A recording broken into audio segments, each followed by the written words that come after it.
जय माता दी दोस्तों। वर्ल्ड बेस्ट मैजिक में आपका हार्दिक स्वागत है। कैसे हैं आप सब? ये बताने के लिए कमेंट बॉक्स में जय माता दी जरूर लिखें। दोस्तों, आज हम सुनेंगे आमलकी एकादशी की व्रत कथा, जो इस प्रकार है। प्राचीन काल की बात है। महान राजा मांधाता ने वशिष्ठ जी से पूछा कि हे वशिष्ठ जी, यदि आप मुझ पर प्रसन्न हैं तो ऐसे व्रत का विधान बताने की कृपा करें जिससे कि मेरा कल्याण हो। महर्षि वशिष्ठ जी ने कहा, हे राजन, सब व्रतों से उत्तम और अंत में मोक्ष देने वाला आमलकी एकादशी का व्रत है। राजा मांधाता ने कहा कि हे ऋषि श्रेष्ठ, इस आमलकी एकादशी के व्रत की उत्पत्ति कैसे हुई? इस व्रत के करने का क्या विधान है? वेदों के ज्ञाता कृपा करके ये सब वृत्तांत मुझे विस्तार पूर्वक बतलाइए। महर्षि वशिष्ठ जी ने कहा कि हे राजन, मैं तुम्हारे समक्ष विस्तार से इस व्रत का वृत्तांत कहता हूँ। यह व्रत फाल्गुन मास के शुक्ल पक्ष में होता है। इस व्रत के फल से सभी पाप समूल नष्ट हो जाते हैं। इस व्रत का पुण्य 1000 गौदान के फल के बराबर होता है। आमलकी यानी आंवला की महत्वता उसके गुणों के अतिरिक्त इस बात में भी है कि इसकी उत्पत्ति भगवान विष्णु जी के श्रीमुख से हुई है। अब मैं आपको एक पौराणिक कथा सुनाता हूँ। कृपया करके ध्यानपूर्वक श्रवण करो। प्राचीन समय में वैदिक नामक एक नगर था। उस नगर में ब्राह्मण, वैश्य, क्षत्रिय, शूद्र चारों वर्ण के लोग प्रसन्नतापूर्वक रहते थे। नगर में सदैव वेद ध्वनि गूंजा करती थी। उस नगर में कोई भी पापी, दुराचारी, नास्तिक आदि न था। उस नगर में चैत्ररथ नामक चंद्रवंशी राजा राज्य करता था। वह उच्च कोटि का विद्वान तथा धार्मिक प्रवृत्ति का व्यक्ति था। उसके राज्य में कोई भी गरीब नहीं था और न ही कंजूस। उस राज्य के सभी लोग विष्णु भक्त थे। वहाँ के छोटे बड़े सभी निवासी प्रत्येक एकादशी का व्रत करते थे। एक बार फाल्गुन माह के शुक्ल पक्ष की आमलकी एकादशी आई। उस दिन राजा और प्रत्येक प्रजाजन, वृद्ध से लेकर बालक तक ने आनंद पूर्वक इस एकादशी का उपवास किया। राजा अपनी प्रजा के साथ मंदिर में आकर कलश स्थापित करके तथा धूप दीप नैवेद्य पंचरत्न छत्र आदि से धात्री का पूजन करने लगा।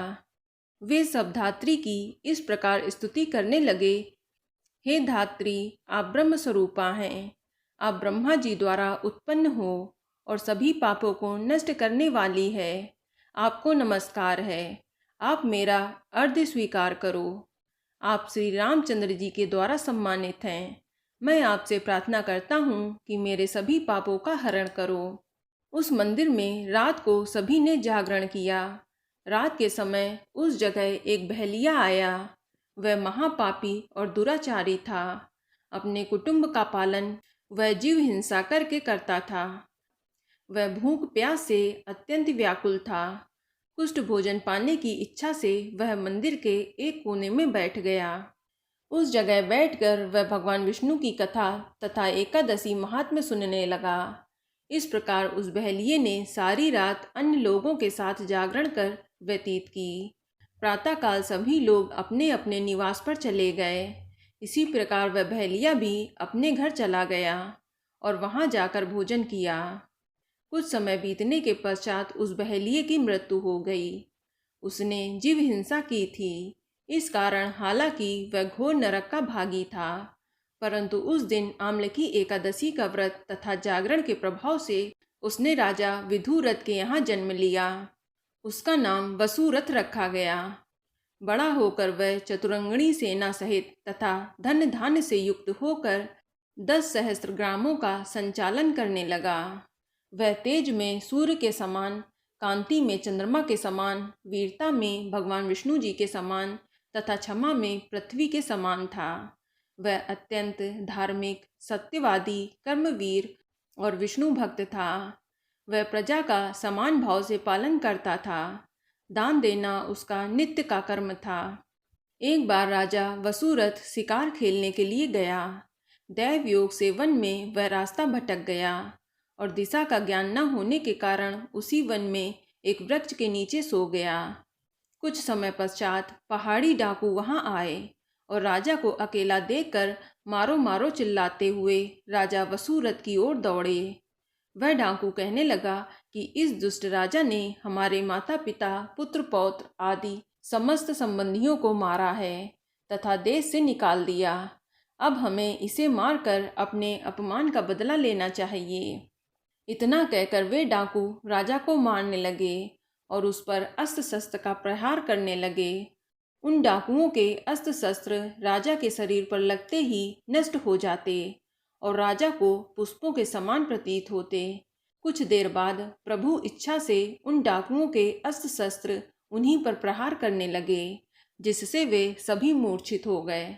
उसी समय राजा के शरीर से एक दिव्य देवी प्रकट हुई। वह देवी अत्यंत सुंदर थीं तथा सुंदर वस्त्रों और आभूषणों से अलंकृत थीं। उसकी भ्रकुटी टेढ़ी थी, उसकी आंखों से क्रोध की भीषण लपटें निकल रही थीं। उस समय वह काल के समान प्रतीत हो रही थीं।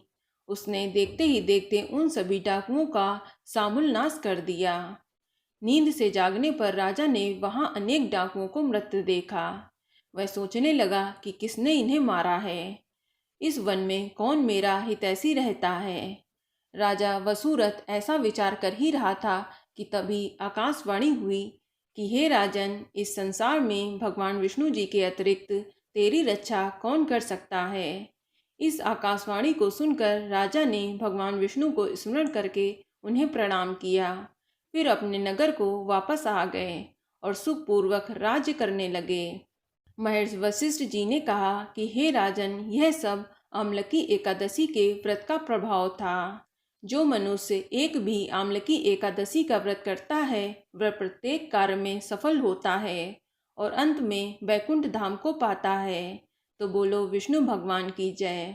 तो दोस्तों, ये जानकारी आपको अच्छी लगी तो कमेंट में जय माता दी जरूर लिखें और अगर आपका कोई सवाल हो तो उसे कमेंट बॉक्स में अवश्य पूछ लें। और इस वीडियो को लाइक करें, शेयर करें और साथ ही साथ चैनल को सब्सक्राइब करें। धन्यवाद।